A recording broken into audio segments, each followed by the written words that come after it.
সালামু আলাইকুম। স্বরবর্ণ দিয়ে বাংলা শব্দ গঠন। স্বরে অ, স্বরে অতে অজু। স্বরে আ, স্বরে আতে আল্লাহ। রস্য ই, রস্য ইতে ইসলাম।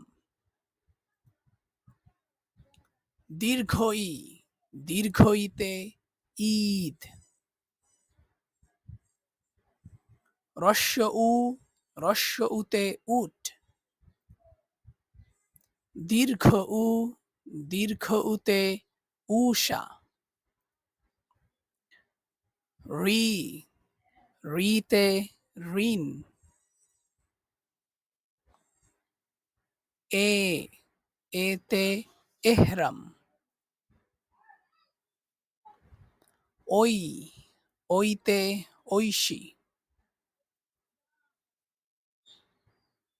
ও, ওতে ওয়াদা। ঔ, ঔতে ঔষধ।